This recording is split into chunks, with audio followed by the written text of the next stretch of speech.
أعوذ بالله من الشيطان الرجيم بسم الله الرحمن الرحيم وقال إني ذاهب إلى ربي سيهدين وویل إني ذاهب زدرم إلى ربي خپل رب طرف ته سيهدين هغه رب دې مو رهنمایي وفرمایي.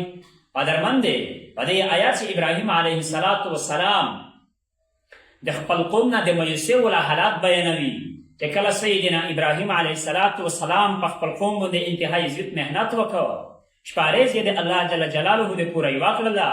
نو قدرمند ابراهیم علیه السلام د وخت بادشاه ته ودرېږي، نمرود ته ودرېږي، په اوانه باندې محنت کوي، په خپل پلور باندې محنت یې وکړ. هغې نه بعد د وخت بادشاه نمرود ته ودرېږي، ای بادشاه سلامته، ای بادشاه سلامته، ته د دې بتونه عبادت مه کوه، تو په وجه باندې ټول قوم ګمراه دی.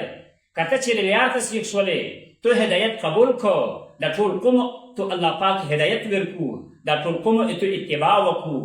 قدرمند دی ابراهیم علیه السلام ته فرمایي تو بچیي تو الله دوام ورکړو، الله دې تو بچیي چې خیر او برکت وچوي. خدای دې پوره د الله احکامات ته ګوره کښېږده، بتونه عبادت نه ځي، رجوع وکړئ او خدای ته په سجدا شه. قدرمند ابراهیم علیه السلام سره مقابله غونډه شو. ابراهیم علیه السلام ته دمکې ورکوي، ته د موږ په خدایون شلالي یې، ته د موږ په خدایون باندې رد کوې، دا یې ورته وایي دا خدایون نه دي، نه خو رب کولی شي نه چوپ کولی شي. قدرمند په دې وخت ابراهیم علیه السلام خپله علاقه پرېږدي، ځکه په دې دوی شي د الله احکامات باندې عمل کول دا ډېر مشکل شول. دارالکفر دی، دارالکفر نه اصلو د علاقه ته درېږي چې پوهېدی شي د الله احکامات ته لګي. قدرمند دی دوی له باندې د شام نه ووتو، د عراق نه ووتو، شام ته درېږي، مختلفې علاقې، مختلفې شهري علاقې باندې ووځي.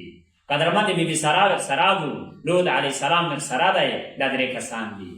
بله خوره یې بله علاقه وي، خامخا انسان د انس نه دی، بچیون نه وي، 83 کاله عمر وي، 83 کاله عمر وي. قدرمند دا ډېره د زور خبره ده، په دغه کې چې الله جل جلاله ته سترګې ورچګوي. قدرمند دی